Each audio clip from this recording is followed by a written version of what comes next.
Never have I seen an outcry quite as weird as The Acolyte being canceled for season 2. Was it ever announced that it would have a season 2? I think it was only signed on for a season 1 with the idea that maybe you would get a season 2. But people are outraged and upset, and some people are very happy because it is a good step for Disney and Lucasfilm. And hopefully Kathleen Kennedy will finally remove her head from her anus and actually try to deliver good Star Wars content. Good Star Wars shows, movies, novels, video games, because it appears we're really not getting any of this, but there will be fallout from the massive failure of The Acolyte, a $180 million disaster. Did not move the needle whatsoever, was not worth the expense, and we knew there wasn't going to be a season 2 for a long time, but now it's official, and we're getting some awesome fallout from it. It appears a few things that have not been working, that have been plaguing the Star Wars fandom for a few years now, are off the table, and it has changed the minds of a lot of people regarding a certain chief creative officer as well. We've got a final little update on Taika Waititi's Star Wars project and why it's not happening. Getting into the big news, the story of The Acolyte will not continue, with Lucasfilm opting not to proceed with a second season of the Star Wars offshoot starring Amanda Stenberg, sources tell Deadline. The news is not entirely surprising. The Acolyte did okay with critics, with a 78% on Rotten Tomatoes, but divided Star Wars fans, which was reflected in its overall viewership, dropping out of Nielsen's top 10 in week 3 and staying off before returning at number 10 after the release of the finale. And essentially, by all metrics out there, measuring the success of something other than the critics' reviews of it, which really aren't all that great. 78% is not exactly a glowing aggregate score for a program or a movie. The Acolyte was an absolute disaster. Although I did see one article which I thought was hilarious. Do you ever read Rachel Leishman from the Mary Sue? If you don't, go to the Mary Sue and just read her stuff, because she has the dumbest, weirdest takes on stuff. And she said, because the viewers and engagement was the second highest in like Disney plus Star Wars history, that it was a success. So now they're combining the viewership plus how much people are talking about it on social media. Do you remember the conversation surrounding The Acolyte on social media? Sure, it was causing a big conversation. A lot of people were talking about it. Almost all of it that I saw was negative. Like people just trashing things like, what the hell are you doing? But now that adds to the success and the, I guess, empirical evidence that The Acolyte should have gotten to season 2 based on the success of season 1. Even though the viewership was not good, they try to cage it like, well, it's the biggest premiere on Disney Plus this year. They haven't done anything on Disney Plus. Do you have Disney Plus? I've got Disney Plus. The only thing else that's really come out is Echo, and everything would be Echo. It's not exactly a high bar to climb, but that's like the way that they try to cage it, and say, hey, look at this, rather than the obvious, honest truth, which is slapping you right in the face every time you see it. The response was bad. The viewership was bad. It cost a lot of money. It embarrassed Disney and Lucasfilm and Kathleen Kennedy. All the drama surrounding Leslie Headland and the Star and making a music video and all that kind of stuff is a black eye. It tarnished their reputation, not only with Star Wars fans, but just with people in general, because they were all having a good laugh at them. They weren't laughing with them. They were laughing at them. There was never going to be a season 2. It wasn't a success by any metric other than perhaps with the critic review scores on Rotten Tomato, which weren't all that good to begin with. But the good news is, not only are we not getting an Acolyte season 2, we're also going to be moving away from a stupid initiative that never worked, that was just plaguing comic books and novels and everything. A new rumor claims that Lucasfilm's publishing and media initiative Star Wars The Hight Republic is coming to an end. This new rumor comes from Scooper WW Pro. According to our sources, The Hight Republic is coming to an end. The people that we are talking to are saying to us that it is looking like Disney is ready to pull the plug on The Hight Republic, and The Acolyte being canceled is just the beginning of that, but it also is the catalyst of it. Novelists Michael Gallagher and Declan Finn shared on their Upstream Review Substack that the publishing initiative saw a 90 to 95% drop in sales between the launch of Light of the Jedi and the current Hight Republic novels in barely over 2 years. And the Hight Republic was supposed to be Disney's preferred time period, the one that they created and they flesh out fully, because back in the day, you got Knights of the Old Republic, you've got returning of the Jedi Order, you've got the times of the George Lucasfilms and all that kind of stuff that have been really fleshed out and explored.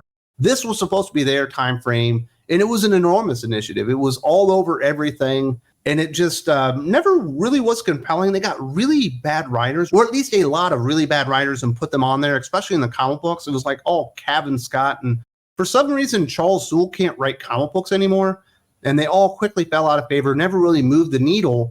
And certainly, The Acolyte is taking place in that time frame. A few of the major characters in the Hight Republic are in The Acolyte. This was supposed to be like a companion series, and when the bottom dropped out on that, combined with the enormous failures that have been across the board after the initial launch and interest in the Hight Republic, it's time to kind of kill it off. It sounds like it's not just dying overnight. Nothing really does, because they do have more Hight Republic novels and probably comic books that were already in production and paid for. Those will come out, but we will never get Hight Republic stuff again, at least not right now, because they are banning the initiative, because anything that Disney creates with Kathleen Kennedy and Lucasfilm that's original Star Wars just doesn't really resonate, or most of it doesn't. There have been some things that have been good. Certainly, Rogue One is good. I'm watching Andor now, which I said I would never do, but I watched Rogue One again a couple months ago. I enjoyed it. I decided to watch Andor. Andor is pretty good. People did like the first, couple of seasons of The Mandalorian. There have been a couple of standout comic books out there, but for the most part, none of that stuff has to do with any of the Hight Republic. It's kind of all been a failure from the beginning. When you have Jedi rocks, it doesn't really sit well with people. And when you got like the mental illness haircut on your Jedi Knights, it looks stupid. Almost turns you off just from looking at it. You're like, it's not for me. I'm just going to have to stay away from that. And it sounds like a lot of people didn't just step away from the Hight Republic. They never stepped into it. But thank you very much, Leslie Headland. Thank you very much, The Acolyte. We are finally going to get rid of these new Hight Republic comic books, which have been plaguing me because I would like to read some actual cool Star Wars comic books, but we do not get very many of them because half the line is this stupid Hight Republic crap that nobody ever cared about. Now, Leslie Headland and Kathleen Kennedy aren't the only people that are seeing their Q rating drop. There's another man behind the scenes that is being blamed for The Acolyte. Recently, there's been a shift among many fans regarding the reputation of Star Wars filmmaker Dave Filoni, turning the tide against the once revered creative. On social media, the negative sentiment against Filoni isn't hard to find. For example, user Dirty Old Shaman feels very strongly against Filoni's time with Star Wars, currently stating, Dave turned his back on us. He's on board with Kathleen. He praised Headland and signed off on this, along with all the terrible decisions on The Mandalorian, Ahsoka, and Book of Boba Fett. He's lived long enough to become the villain. Time for an entire leadership change. Another example, Samuel Stark, 93, pointed out specifically to the failings of The Acolyte while calling out Filoni. After The Acolyte and the last few years, don't blame them. And it is kind of weird. Now, Dave Filoni is the chief creative officer of Lucasfilm. He's the guy that's in there making sure the creative decisions are good. But technically, he was not the chief creative officer when The Acolyte was greenlit, was certainly not the chief creative officer, I believe, when The Acolyte was actually being filmed. He was the chief creative officer when it was probably in post, and certainly when it was distributed and put out there on Disney+. But Dave Filoni, with his relationship with George Lucas and the way people feel about it, probably should have been able to point out, like, this isn't working, this isn't good. Maybe we should try and cut it a little different. Maybe we should cut these parts out, or maybe we should just scrap it all together. Sometimes getting rid of something that destroys your universe and pisses off fans is the smarter move than just putting it out there so you can have content on your streaming platform. Me personally, I like Clone Wars, starting at about season 3. I don't like the end of it. But Clone Wars movie, absolutely terrible. It's the worst Star Wars movie ever released. I like parts of Rebels. I hate all the Chomper episodes. I think those are really bad. So there's stuff that I've liked from Filoni, and there's stuff that I haven't liked from Filoni.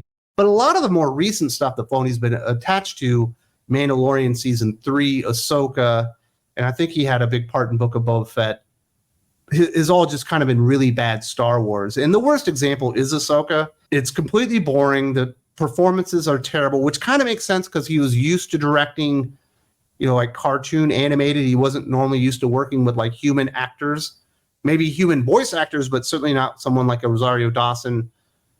But there's just so much stuff. He made Thrawn into a turd.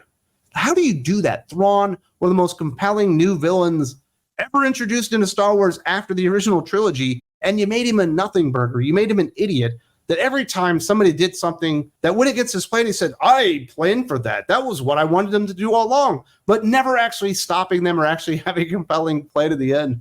Oh, such bad stuff. And, Ahsoka was a bit of a nightmare. In The Mandalorian, almost became like a weird, like Dave Filoni, look at me and what I've created thing, which is never what people liked about The Mandalorian to begin with. They liked The Mandalorian because The Mandalorian, and he started incorporating and throwing all his shit in there because he's Dave Filoni and he thinks he's created like all these amazing characters. But most of his characters are pretty one note, and a lot of ideas just don't work out over time. So my personal feelings on Dave Filoni had already deteriorated to such a degree that I wouldn't mind seeing him leave. And I was very disappointed when he got promoted to chief creative officer. But it sounds like if you hadn't already caught on to that fact, a lot of people are catching on to that maybe Dave Filoni isn't the savior of Star Wars that a lot of people thought he could be several years ago. That's clearly not the case. He doesn't have a good feel for it. He has a great affinity for the stuff he's created, and he will push that harder and further than anything else out there, unfortunately. The final thing probably isn't a fallout from The Acolyte, but it is still funny. Cosmic Book News reports after discussions with insiders, Taika Waititi is definitely not doing a Star Wars movie at Lucasfilm. The reason he's no longer doing a Star Wars movie is because of what happened with Thor: Love and Thunder. Waititi didn't finish the film, that it was a complete disaster, and that Marvel gave him the boot from the movie and actually had to finish directing it for him. Waititi didn't finish the reshoots and the final cut of the movie either, and Marvel had a really difficult time putting together the final cut of Thor: Love and Thunder. The insiders claim Marvel kept running into issues with continuity and the story because he was goofing off likely the entire time that he was making Thor: Love and Thunder, which was a complete abomination of a supposed superhero film. I actually despise that movie. It's right there with Ant-Man and Wasp: Quantumania. It's like the worst, MCU movie of all time. I think it's just really bad. I also didn't like Thor: Ragnarok. And Taika Waititi is actually pretty talented. Like, he's got a good feel for humor and stuff like that. And when he's doing like his own stuff and he's free to experiment and tell like his story that he's invested in, he clearly is much better at executing that. But when he comes onto these big franchises, he can't help but destroy stuff. That's why I'm so worried about Time Bandits, which is something I really, really love, but I do not want to see his Time Bandits. I'll just kind of skip it outright because I know Taika Waititi's doing it. And he did come back and say, I only did the Thor movies for the money. He wasn't interested in Thor. He thinks Thor is like the worst Avenger. He never read the comic books and seems just completely uninterested in the character, which really came out in the final product. So probably a smart move to remove Taika Waititi, but that rumor had kind of been out there. But we finally do have some reasons for it. Actually hadn't heard that he wasn't allowed to finish filming the Thor: Love and Thunder movie, and that it was just an entire nightmare to actually piece together and make somewhat coherent, if you want to call Thor: Love and Thunder a coherent story or movie.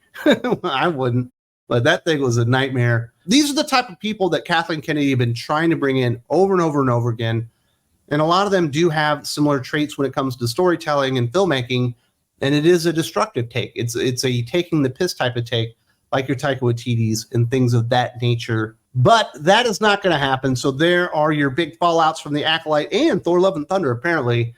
Not only is The Acolyte Season 2 not coming out, the Hight Republic is being scrapped. People are turning on Dave Filoni, and thank goodness Taika Waititi appears to be leaving Lucasfilm for good and never actually making a movie, which I think is a great move. If you appreciate this conversation and other conversations about Star Wars, because I am going to give all of my feelings about Andor with my good friend Aaron Sparrow on the Geek Fix podcast on Think Critical Patreon. If you want to support me there and you want those extra goodies that we got a lot of awesome podcasts, including that one. There's a link in the video description. I hope to see you there.